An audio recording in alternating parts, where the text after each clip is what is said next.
your speech.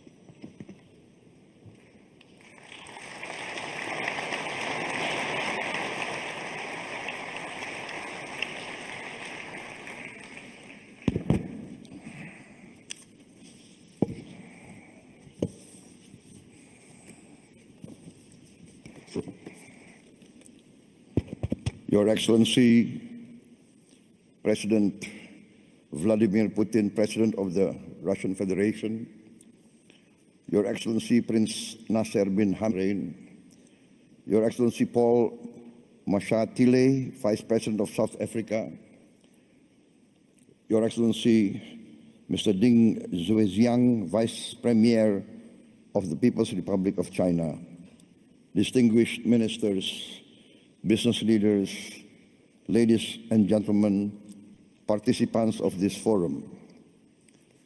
I'm honored here today to be invited and to speak in this forum, the St. Petersburg International Economic Forum 2025.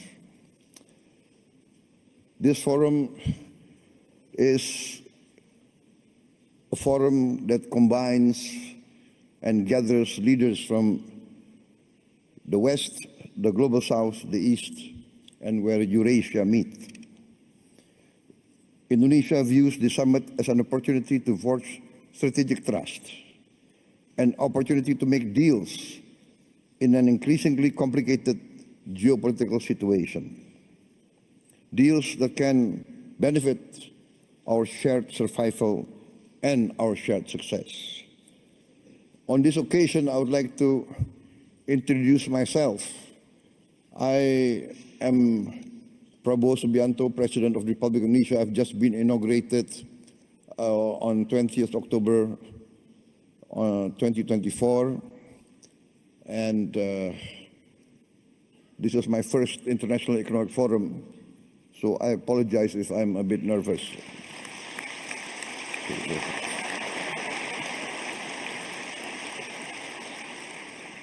Indonesia is the fourth largest country by population. Every year, there are 5 million new Indonesians arriving in this world. Every year, 5 million. That means every year, a group of people the size of Singapore. So in 10 years, there will be 10 Singapores in Southeast Asia, the size. I give this as an illustration of the size of Indonesia. This gives us great opportunity, but also gives us great challenge. Any leader of Indonesia must think how to feed 5 million more mouths every year, 5 million new school places, etc., etc. The hospitals, and more important and most important is the food. In my opinion, the duty of a government is first to protect its people. And to protect its people means to protect its people from hunger and from poverty and from the suffering of a challenging environment. Therefore, when I took over the government of Indonesia, my main priority was, first, to achieve self-sufficiency in food. Number two, self-sufficiency in energy. Number three, to improve the education level of Indonesians to be able to compete in the challenging era of the 21st century. And fourth, to speed up the industrialization of Indonesia. Indonesia has been fortunate in being given by the Almighty Lord vast economic resources. vast economic resources. But these vast economic resources, if not wisely managed, actually can be a curse to our people. We have vast forests, we have vast minerals, we have a lot of commodities that are useful for the world. But this has to be managed well. And therefore, in my opinion, every country needs its own economic policy and its own economic philosophy. One of the big mistakes of many countries in Southeast Asia is that we tend to always follow the biggest and the most powerful power in the world. In the last 30 years, we see the dominance of the neoliberal capitalist classical free market philosophy, which basically tends to be laissez-faire. And the Indonesian elite followed this philosophy. And therefore, in my opinion, we have not managed to create a level playing field for all our people. There is vast growth. We have grown 5% continuously, especially the last 7 years. Yes, 35% in 7 years. But we have not managed to have this so-called trickle-down effect. The wealth remains at the top less than 1%. And this is not a formula for success, in my opinion. Therefore, my position is this, that each country must follow its own economic philosophy. The economic philosophy that is in tune and that can be accepted by each country's culture and each country's background. Therefore, I have chosen the path of compromise, the path of the best of socialism and the best of capitalism. Pure socialism, we have seen, does not work. It's utopia. Pure socialism, we see many chances and many cases people do not want to work. Pure capitalism results in inequality, results in only a small percentage enjoying the fruits of the wealth. But our path is the path of the middle way. We want to use the creativity of capitalism, innovation, initiative. Yes, we need that.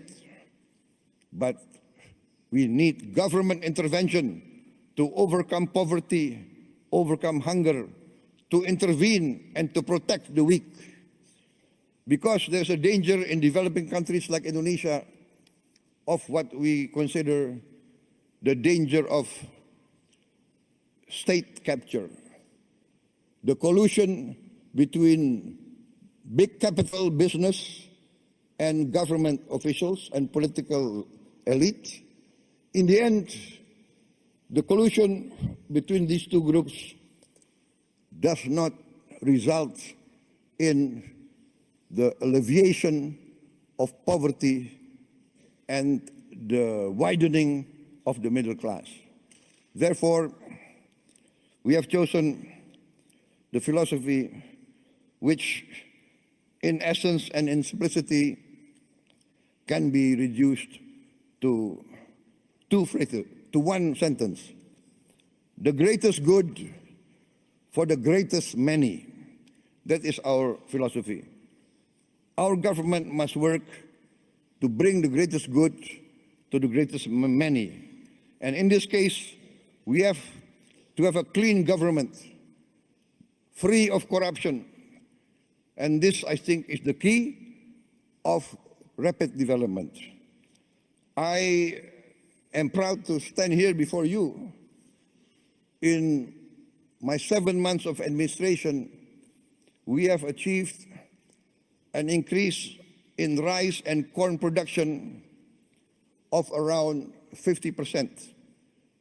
And this is the greatest increase production in the aggregate in the history of the Republic of Indonesia. And we have now in our government warehouses 4.4 million tons of rice, which is the largest reserve in the history of the Republic of Indonesia. In just a few months of my administration, we increased efficiency, we fight very strongly against corruption, we deregulate, we cut all the regulations which increase inefficiency, and we have seen the rapid results. I believe that if Indonesia can play a good role, a positive role in international relations, for instance, our participation in BRICS, we thank the government of Russia for supporting us to be a member of BRICS very fast. I think we are one of the fastest members to be accepted in BRICS. Also, Madam President, former President of Brazil and President of the New Development Bank, we are also accepted into the member of New Development Bank, also very fast. We thank also the government of China for supporting us and the government of South Africa. And we believe that together BRICS can contribute significantly to stability, prosperity of the world.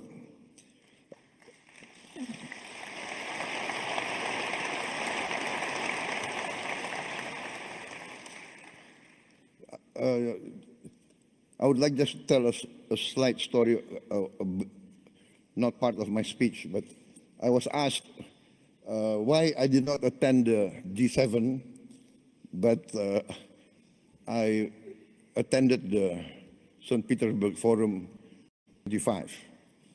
And it's not because I did not respect the G7, it's because I gave my commitment to attend this forum before they invited me. So that's the only reason.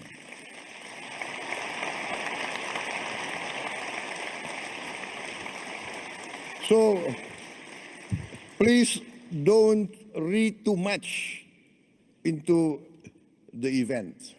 Sometimes political observers, they want to read, is this a political statement, right? No. Indonesia, by tradition, always non-aligned. We respect all countries.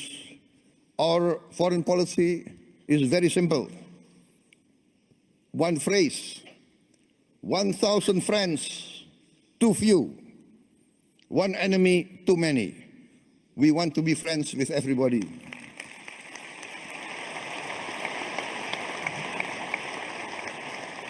Only with friendship, collaboration, can we achieve prosperity. So thank you very much, President Putin, for inviting me.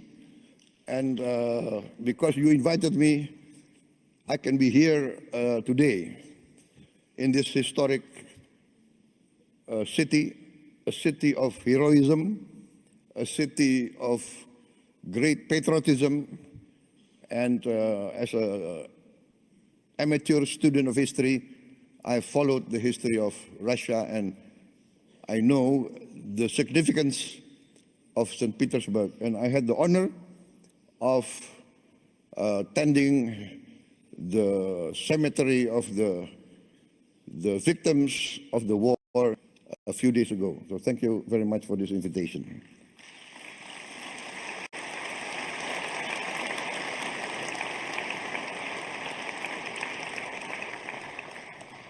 For many times I have said in many forums that Indonesia has chosen the path of non-alignment.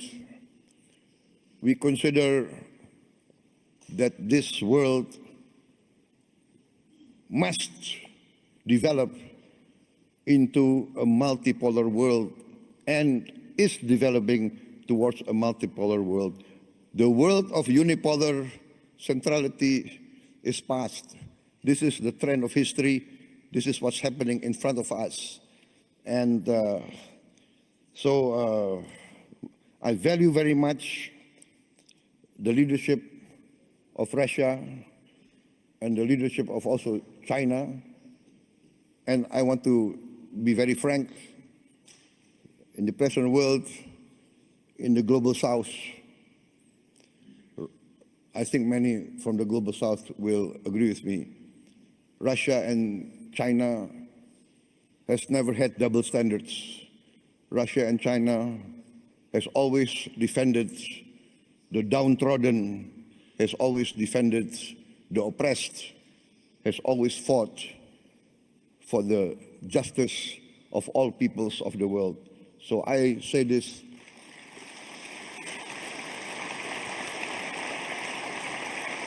from my heart. Therefore, Indonesia wants to be a good partner and a strong partner. My experts tell me that in this first semester, our economic growth is more than 5%. Actually, it can really end up by the end of this year nearly 7% or even more. So this shows that we have chosen the right path and we are achieving our goals. I'm very convinced that we will achieve our goals within a few years. I've given the target 4 years self-sufficient in food, and we are experiencing that we can be self-sufficient in food within this 1 year. And we will be, in a few years, a net exporter of rice and corn. Also, now I've formed a sovereign wealth fund, which we call Danantara, which means the future energy of Indonesia. So this fund we make to protect the wealth of our children and grandchildren. The fund now has 1,000 billion US dollars of asset under management. And this year we have cash to invest of $18 billion. We want to work together with all strategic partners. We do not ask for assistance. We do not ask for handouts. We want to be a real partner. We want to achieve together real prosperity. We are open for business. We invite all groups from everywhere, especially Russian entities. Before I was elected, I was an entrepreneur, and I have good relations with Russian corporations. My brother has been active in this area for many, many years, I think more than 2 decades. So we know Russian corporations, and we would like to see Russia participate more in our economy. I've mentioned our foreign policy. We have always been and we will continue to be non-aligned. We thank Russia for helping us and for achieving the Indonesian Eurasian Union CIPA, Comprehensive Economic Partnership Agreement. And we have completed also negotiations with other groups, Bloc CPTPP, also with the European Union CEPA, and we also request to join OECD. For us, the world and the planet is getting smaller. We will work together with you for peaceful collaboration, peaceful coexistence with all countries. We view with sincere regret the escalation and increase of conflicts around the world, especially in the Middle East, and we hope that all parties can come to a peaceful resolution as soon as possible. I think, distinguished guests, I've come to the end of my short speech. I apologize if what I say is not what is expected of me, but what I say comes from my heart. Thank you very much.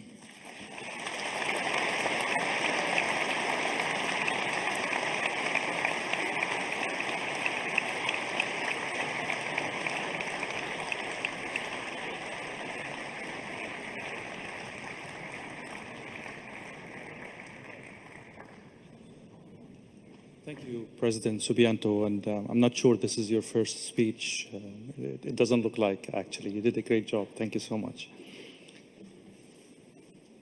I'll give the floor to the representative of His Majesty, the King of Bahrain for Philanthropy and Youth Affairs, National Security Advisor, Commander of the Royal Guard of the Kingdom of Bahrain, and the honor guest of this year's forum, Sheikh Nasser bin Hamad Al Khalifa. The floor is yours.